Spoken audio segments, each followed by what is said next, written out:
Press play on the Inside Sales Show. Powered by the Sales IQ Network.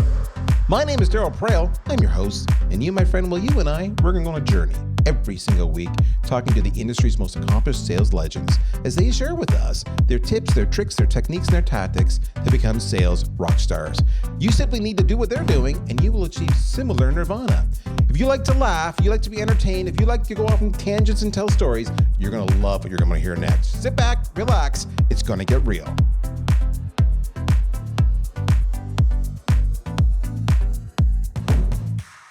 What is the most disputed, discussed, argued, emotionally passionate topic that you constantly encounter in the sales cycle, in your sales team, in the pit, whether that be live, in person, because maybe you've gone back to the office, or virtual because you're still working from home? And you talk to your colleagues on Teams or Slack, or whatever it might be, as you talk, and this will come up often. I can give you the answer, by the way, in a minute, folks, but this can come up often talking to your sales leadership, talking to the marketing folks, talking to the RevOps folks. What is the most emotionally charged topic beyond is the phone dead or not? Because, hey, that's always emotionally charged. So we're going to go think about that one. So you ponder that. And then I'm going to turn around and to give you some time, I'm going to say, welcome to another episode of the Inside Sales Show. I am so glad you're here. I've missed you. I've had a good week. I've had a busy week. I've been so busy making content and getting the word out there. I hope you're enjoying some of it on LinkedIn, etc.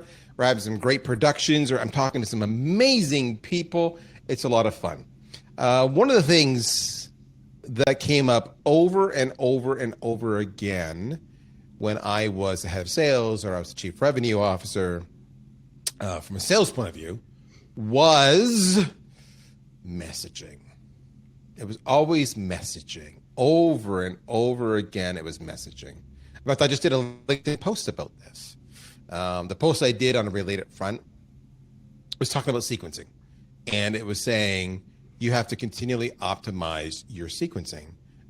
You can sit back and get the sequencing that's given to you, the messaging, for example, on your phone and your social and your email.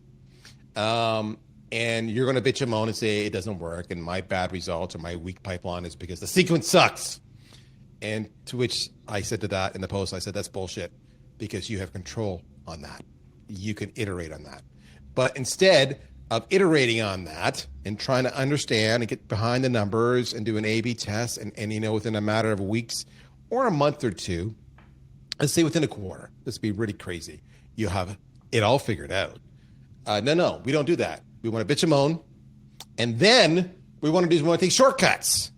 We want to go steal what other people have done because they're smart. And damn it, if it worked for them, it'll work for us. And I'm going to defend that shortcut till I'm blue in the face. Yes, I've implemented the shortcuts and the sequences still suck. The messaging still sucks. My results still suck. It all sucks, but that's not my fault. I took it from the expert. And what that is, my friends, is that's not iterating. That's not optimizing. That's not improving. That's not a best practice. What that is just, that's just taking a shortcut. That's just stealing somebody else's work. And here's what you need to understand is when you steal somebody else's work, that means that work has had to bubble up and come to your awareness. And someone's how to say, socialize this technique, this message, this approach, and you finally see it. And then and it takes a little bit longer to implement it. At the same time, that timeline is progressing. It's also already in the inbox, in the, whether it's email inbox, social inbox of all your prospective prospects.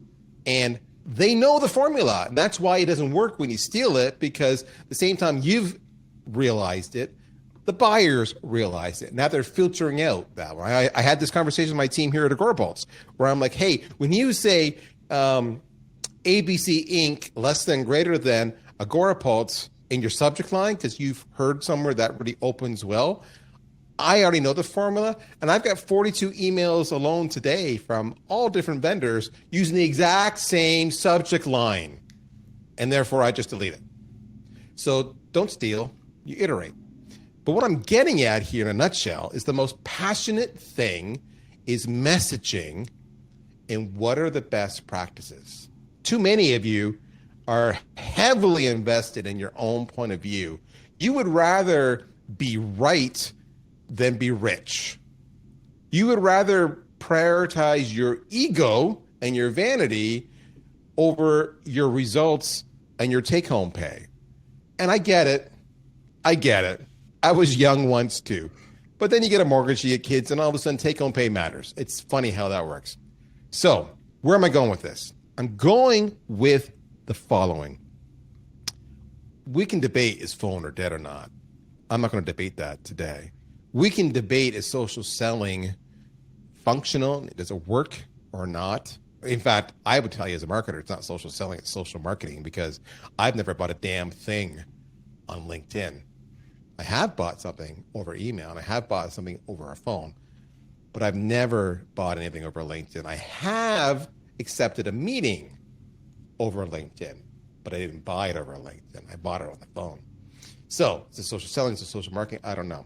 But what every single person always falls back on over and over and over again is email. It's email. So what do we know? We know email is part of that same sequence that you are so in love with. We know your sequences aren't necessarily doing well. We know that the most passionate thing going is what's the message. And we know that email is still the top performing channel and we need to invest heavily into it, yet we don't. So why is that? I don't know. You know what we should do? We should get an expert. We should get an expert who can talk to us about cold email best practices. But who could that be? Who do we know who could tell us what that is? Well, my friends, have you heard of a company called Social Bloom? You can find them at socialbloom.io. They're all about generating more qualified opportunities and sales within your pipeline, and they do it amongst all the things we talked about with email. Specifically, you want to talk to the founder, the head honcho, the grand poobah, fresh off of talking about similar topics on a variety of influencer shows that I follow. This guy is pretty it. He's the cat. He's the expert. He is the one, the only, Caleb Sinn. Caleb, welcome to the show, my friend. Yeah, thanks for having me. I'm excited. You're excited. That's good. So you were smiling. Now, for those of you who are listening to the audio version of the podcast, Caleb was smiling. And he was sounding more and more as I was giving my intro. Either he was feeling loved and his ego was increasing in size as I was alluding to him, or he was smiling because he might have heard a truth or two in what I was saying. So I got to ask you, why were you smiling, my friend? Yeah, it was definitely a little bit of both, for sure. I think some points that you made in there were very, very relevant to a lot of people that struggle with cold email. Same with me. I've gone through those experiences too. So yeah, that's why. We've all been there, right? We've all been there. I know. I remember. I remember vividly this conversation with the sales manager where he was like, "I am the best sequence builder in the world. My emails convert like there's no tomorrow." And I'm like, "Really?" Yes. And when I drill down with him, I saw a sequence. I'm not making this up. The sequence had 3 touches. Mm-hmm. That was the sequence. It was 3 touches, and the sequence was doing what I just said, where he'd stolen the technique from other major, messaging experts out there that are prolific online. And I'm like, none of this is original. It's only 3 touches. This is going to convert like shit. And they're like, no, it works. So then I went to his boss, the head of sales, and I'm like, I'm telling you, it's going to convert like shit. And they looked into it, and guess what? It was converting like shit. And they're like, how do you know this? And I'm like, this is not rocket science. I mean, there's 1,000 sales engagement vendors out there, 1,000 email companies out there who all have the stats and what works and what doesn't, just based on how things perform on their platform. And they're not following any of it. And instead of him being receptive to it, because it's going to help him make more money, he was locked and loaded that he was the best sequence writer going.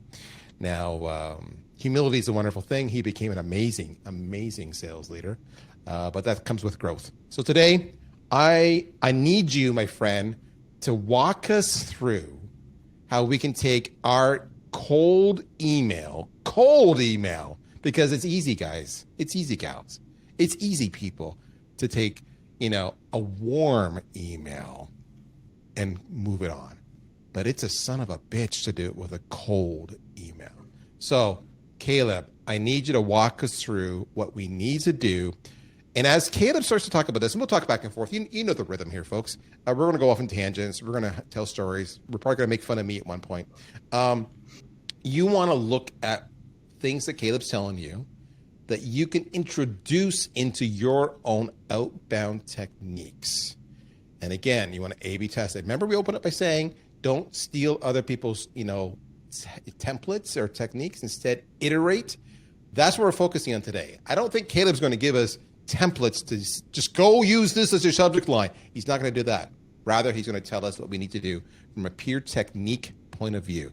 So where do you want to start? What's your opening salvo here, sir? Yeah. I think the biggest things are deliverability and accurate data, in my opinion, when it comes to best practices with email. So, we don't talk about deliverability much. I mean, that's interesting that you bring that up as top. So, and I bet you some people don't even necessarily know what that means in the sales. Like, what do you mean? Like it got delivered, or they opened it, or what? So let's start there. Let's start with deliverability. What do you mean by that? Yeah. I think it's very overshadowed, but basically it's confirming that your settings on your domain and your email are all set up correctly, so you're actually landing in the inbox and not spam. A lot of people land in spam, and you obviously don't want to do what a lot of people are doing in cold email, because you're not going to get responses, right? So that's kind of the overview of why it's important, I would say. Yeah. So let me ask folks, how often have you talked to people and asked them, are my emails ending up in your spam folder? I had that feedback. We were doing a campaign here recently at Agorapulse where we were going back to what we thought were dead MQLs and trying to resurrect them, right? The classic case, and the cold files, so to speak. And in one example, one individual we're talking to, we got hold of them. They never got any of our correspondence. They went cold because, as far as they were concerned, we never responded to them. And then upon digging, where were we? We were in their spam folder, right? So that's a classic case of deliverability. And by the way, we ended up selling that account. So, is it ever really dead, boys and girls? All right, it's not. You just got to be able to make sure you block, you set time off in your calendar to go pursue those dead ones, to rework them. But deliverability is huge. Now, if I'm a sales rep, I may not have control of my domain. So what do you mean? Like, what do I need to do to my domain? Who do I need to talk to? What do I need to tell them to make sure my stuff's getting delivered? Yeah, I think that's a great question, actually, because if you're an SDR at a startup, you maybe have more control there. But at a bigger company, you actually have a benefit of maybe having an IT team. So if you go to your IT team and you get help with the DNS settings on the domain, a lot of SDRs don't know this kind of stuff, but the IT team will, right? So SPF, DMARC, DKIM. Those things are really important. I know they just sound like random letters, but when you put those inside the back end of your domain, it basically shows Google that, hey, this is not spam. So I love that. So, okay, so wraps. Question number. So me, I'm all over the place, guys and gals. I apologize because my mind is firing off on all neurons. Kid just said if I'm at a bigger company, I have access to, whether it be an IT team or a RevOps team. Typically the people who own your website and administer the domain are the same people who will be able to manage your email deliverability. But the reason I was getting all fired up is because there are a lot of people who are freelancers, who are, free agents, who are, sales reps for hire. The list goes on. And you have to set up your own infrastructure, and these are things you don't think about, or they're small teams. And even, for example, if you're a sales leader listening to this conversation and you're looking at outsourcing some of your sales or your SDR function to an agency, a sales development agency, checking with them as part of your due diligence on their deliverability to make sure that they're okay, their spam scores, everything else are good, because they can get the blackballed. I can't remember the exact term to come to me. If an agency represents multiple clients, and if one of their clients, if they're doing a boatload of email, basically spam, that's going to affect their overall deliverability score. So all their other clients are hammered by poor deliverability because of that one client. So you just want to kind of do some due diligence with your sales development agency. And the same thing for your organization here. If any of you sales reps know that there's someone on your team who's doing a shitload is a technical sales term, a shitload of just spamming, just like, I don't care about quality. I'm gonna send out 100,000 emails. You're going to get reported. Your domain will get reported for spam, and then everybody in the team is going to have low deliverability. So this is something that you really want to think about hard. So what's the obvious signs from that, Caleb? Is it just that I should be checking, and if I'm appearing if it over and over again, I'm getting feedback that my emails are going to their spam folders, what recourse do I have? Yeah, I think the best way to actually check if you're landing in spam is open rates. If you're using a tool, if they're super low, you can kind of take a pretty good guess that you're landing in spam. The other thing too is if you should be using a burner domain, so not your website domain, and have it hooked up to a warm-up tool. And a lot of times you can see if those warm-up emails being sent are landing in spam or the inbox. So then you can take a good guess hey, if 70% of my emails on this tool are landing in spam, probably my everyday emails are as well. At that point, you have a couple directions to go into. If you're using a one-off domain that isn't used for anything else, you can kind of just buy a new domain and start fresh if you want with the best practices. Or there are people obviously that can help kind of take it off the blacklist, right? And you're kind of starting fresh that way too, but you still have the same domain at that point. Now, something else you guys can think about, right? So typically if you're getting inbound leads, your marketing team will have nurtured them with their own emails. They hit a certain score. They're deemed marketing qualified, and they hand it off to you and the sales team, then over to you to do your thing. And now you're going to start your sales sequence with them. What you may want to do is talk to your marketing team as well about making sure that as they initially get that content information, whether it's from a form or it's from a tool like a Zoom Info or it's a purchase list, there's two things they should do, which will help you ultimately in your deliverability. One, what they should do is they should be enriching that data. So you can use a tool like a Clearbit. There's lots of tools out there that will append, clean the data. But in the process, it's also double checking the email address, just as an aside. The second thing you can do is you can use other tools. I think it's one comes to mind is Never Bounce or Bounce Zero. Don't quote me on that one, but you get the idea. And what they're doing is they're warming it up. They're sending an email to the server just to see if the server responds back saying, yes, that account is legit or that account is not legit. Because if marketing is doing too many bulk emails and there's too many soft or hard bounces, then again, they penalize your domain and that affects you in sales. So deliverability, huge, not a simple answer, but if you're seeing open rates are not where they should be and you think you do have a kick-ass cold email message to be heard and it's not happening, then start there. Brilliant advice. So this is great, guys. This is for the first time in my podcast history, I may be able to say, it's not you, it's your deliverability. And that's therefore nothing for you to fix here. It's somebody else's fault. All right. But you also talk about accurate data. So I was kind of basically bridging into that. So talk to us about accurate data. Yeah, I think, you brought up Never Bounce too, and that kind of ties into it, right? Is if you buy a list or you use, Apollo, Zoom Info, whatever it is, making sure that the email address is the correct email address of the person that you're reaching out to. It's still being used and it's still active. That's one part, so you don't bounce. But also too, making sure that your data is accurate to your ICP. If you target gym management software companies, or that's who you're targeting, but all your contacts don't fall under that ICP, that's inaccurate as well. Your message just isn't going to resonate with them. So there's two parts to it, I would say. That's awesome. The biggest, so if messaging is the most controversial discussion, accurate data is probably where everybody actually aligns on and agrees on and bitches about in the sales side. The sales reps across the board are like, this sucks. It's the wrong phone number. It's the wrong email. It's not the individual. It's going to a switchboard or it's a gatekeeper. We need better data over and over again. Let me ask on the data thing. So what are my options for getting accurate data? So like you mentioned, we both mentioned Zoom Info, but that's like a Cadillac. Yeah. That's like and it comes with a Cadillac.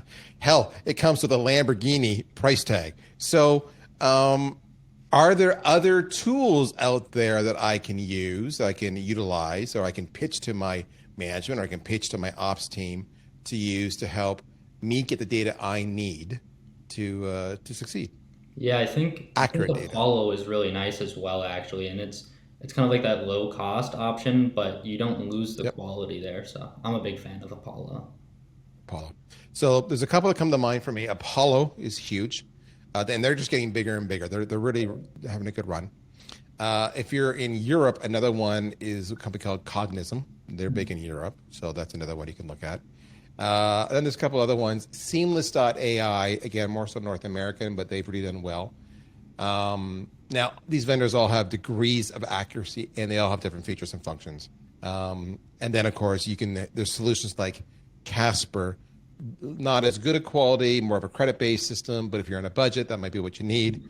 And then, of course, Zoom Info is kind of the gold standard right now. But even that, I want to set expectations. Okay, even that, the expectation is any data from anybody, any vendor, no matter how often and frequently they claim to clean it and review it, is typically at most like 60%-ish accurate, just so you know.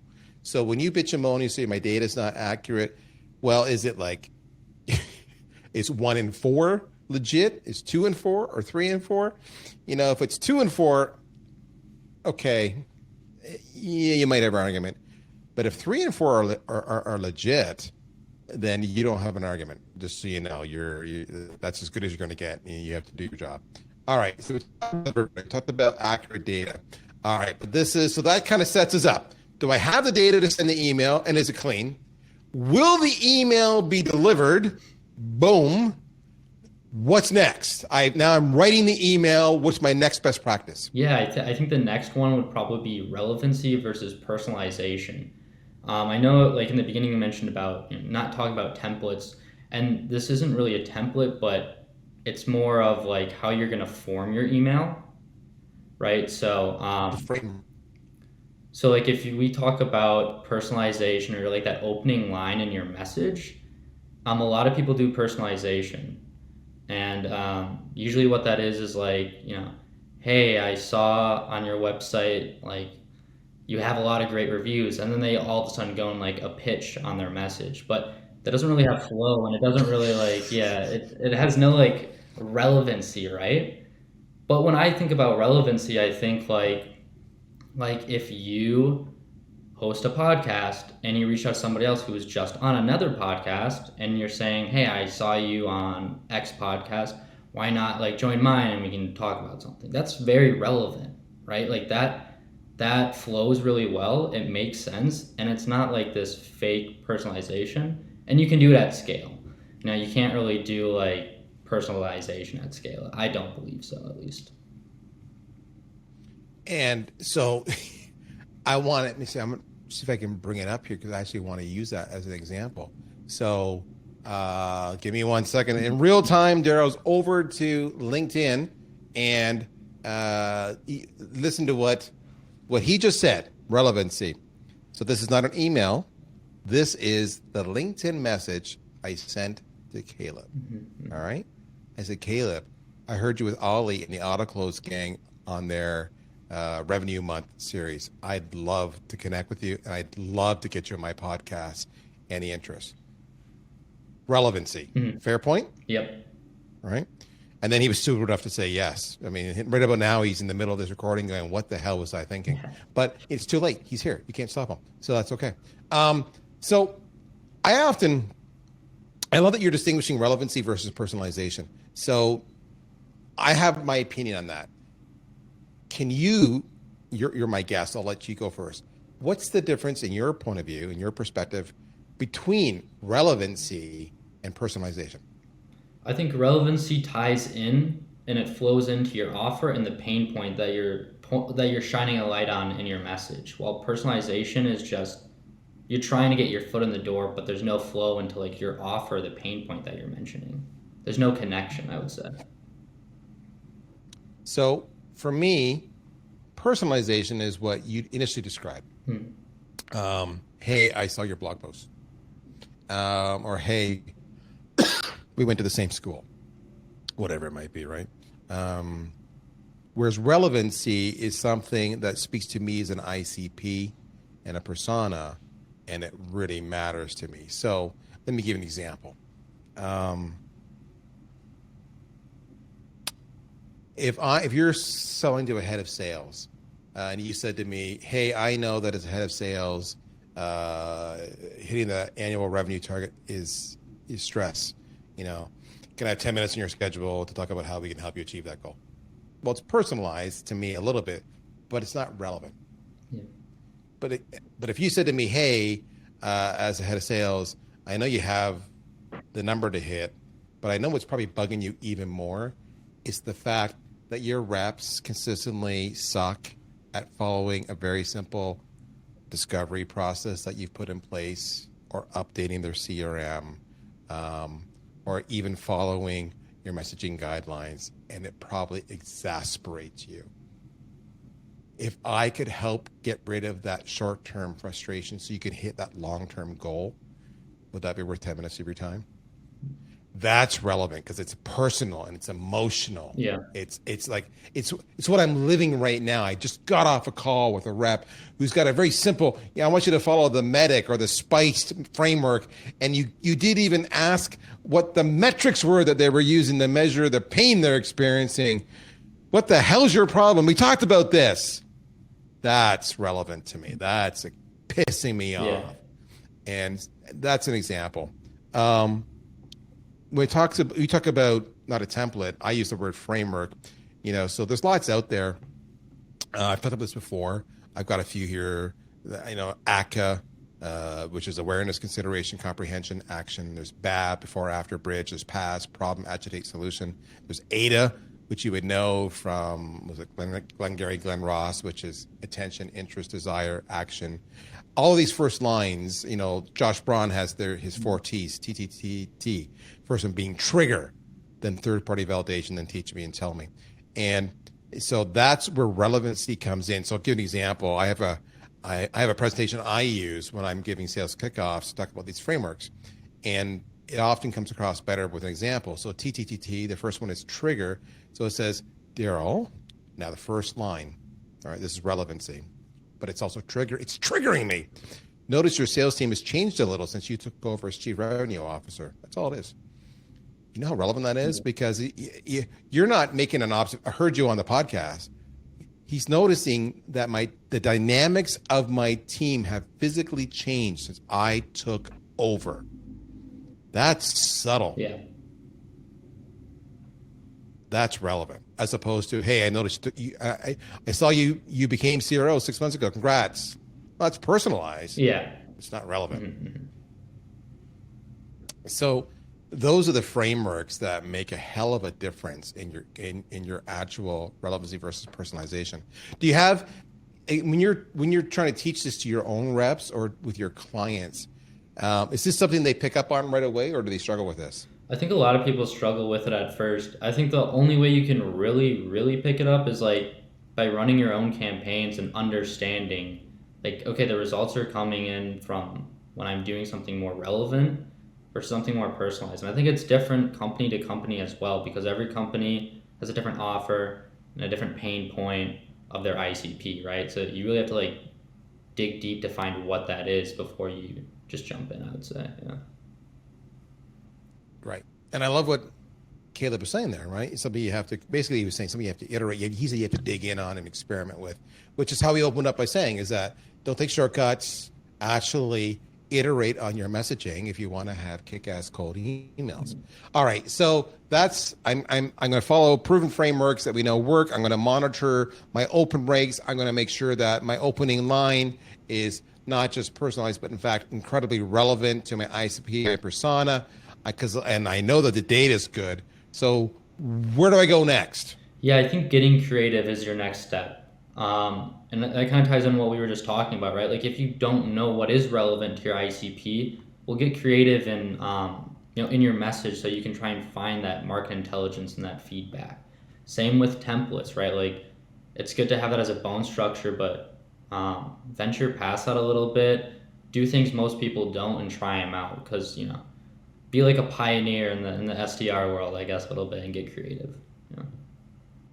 So I can give you an example of that. If you listen to the show, you would have heard my good friend Victor Fatus on, I don't know, 4 or 5 shows ago, maybe 6 shows ago. I don't know. You get the idea. But Victor, check it out. And Victor talked about getting creative. And the whole show was on, it was much more beyond email. It was about just, when the regular stuff isn't working, what can you do to stand out from the crowd and be different? All right. And so basically what I would call guerrilla marketing or guerrilla techniques to do some crazy stuff. But as it relates to cold email and being creative, Victor shared with me recently something he did after my podcast went to air with him. And so what he did was he had a sequence of which was heavily email, and exactly to Caleb's point, he knew what his response rate was. So not only did he know his open rate, but he knew his reply rate, and he knew his reply rate was averaging at. And he shared, he goes, Daryl, I won't give numbers away for confidentiality. He said, Daryl, this is my open rate. Boom. He goes, I made one change. In other words, he got creative. And his opening line, and I can pull it up here if I can find it here we go. His opening line was so simple. He changed. So this is more about, he goes, hey, I'd like to invite you to listen to my recent podcast episode. And then he goes on. That was the opening line. Now, I'm not saying that's the best written line. I'm not saying that's hyper relevant, but he's targeting sales reps, and it's a sales podcast. And he probably mentioned my name, on with Daryl Perel, Inside Sales. So maybe he was leveraging my brand and my reach. There's lots of reasons why this might have worked. But what matters was a couple things. A, he got creative and experiment. He actually changed it because it was timely. It was recent. The show was out there. When he did that, his reply rate more than quadrupled. Not doubled, not tripled, quadrupled. That's such a simple technique. Now, it's only going to last for so long because then the show gets stale and then everybody's talking about Caleb in his episode. Nobody knows who the hell Victor was. But that's what happens. That's creative. I love that. So you got to, again, iterate. All right, last one. I opened up by saying we can all agree on certain things like the phone is dead. But Caleb says, hold my beer, because you have a point you want to make on the phone. Yeah. I think one of the best practices of cold email is tying in the phone, actually. I don't think you can focus or rely as an SDR on just email or just calling. I don't think there's a reason why you shouldn't tie in the phone, right? It's just going to make your campaigns better all around. So what I think I just heard Caleb say was, if you want to have kick-ass cold emails, you can't just rely solely on the email. You need to go multi-channel, which is phone and social. And here's the one thing I will say to every single person. You heard me say I've never bought a damn thing on LinkedIn because I always buy it on a phone or maybe email. But there's a live one-on-one connection taking place. It's not on social media. Ultimately, what do you want as a sales rep? Why do you send the email? You send the email to get 10 minutes on their calendar so you can use the phone or a video conference and you can have a live conversation. That's why you're sending the damn email, because you know that you can tell stories, you can qualify, you can do all the wonderful stuff. So stop hiding from the phone. We just did an episode not too long ago with Callum Beecroft. Was it the phone qualifier? Is that what I can't remember what he was. It was a great name, but I can't remember. And Callum talked about this. He talked about how to use the phone to generate more engagement. We had a great session with Jason Bay. Jason Bay talked about the whole, when you get them on the phone, how to use the self-disclosure principle to actually basically get permission from the prospect to have the conversation. It's incredible. So there's lots of, we're kind of building up here, folks, to give you all the tools you need across multiple channels and techniques, but we're spot on here. Caleb's 1,000% right. Do the email, then do the phone. In fact, many sequences, I love Jeb Blunt. Jeb Blunt will say every single sequence should start with a phone call. Why? Why do you start with an email? Why do you start with a social touch? Because ultimately, no matter what channel you're using, your whole goal is to get on the phone with them. So why don't you just start from ground one with a phone call, all right? So, phone call, voicemail, and then boom, email. And your email could say, P.S. I just left your voicemail. Please check it out. It doesn't have to open that way because you want to trigger them, but you get the idea, your continuity. So I like it. Tie in the phone. Don't be a wuss. The phone is not dead. Caleb, we're out of time, my friend. Caleb is with Social Bloom. Talk to me about Social Bloom. Give me the lowdown. Why should my crew of incredible sales peeps talk to you? What is so special about Social Bloom? And I know it's special. We do outsourced B2B lead gen for mainly SaaS and IT companies, handling the entire process from the start that we talked about, the enriching contacts, ICP, all the way to booking the meetings for account executives. And we handle that whole entire process for our clients. All right, that's socialbloom.io. The one thing I will tell you this, folks, I know this from firsthand experience. When you work with an organization like Social Bloom and Caleb, these are firms who literally live and die by how good they are at their craft, because the margins on their services are thin. Hope I'm not saying anything I shouldn't say there, Caleb, but they are thin because it's incredibly competitive. It's incredibly competitive. So for them, whether he drives a Lamborghini or he drives, a gently used 10-year-old Prius, is all based on how good he does his job. And what I love about working with agencies like Social Bloom is that it's two ways I use them. Three ways. One, I would use them if I want to experiment. So I would say small engagement. Let's go try a new target market, for example, or a new ICP or a new persona. So it's an experiment that if it works, then maybe I'll staff up internally. But until then, I need to, try it with them. And if it doesn't work, then I didn't hire anybody. That's one. Two is if I want to scale. So I just want to go nuts. Oh, we found something here. I can't hire people fast enough.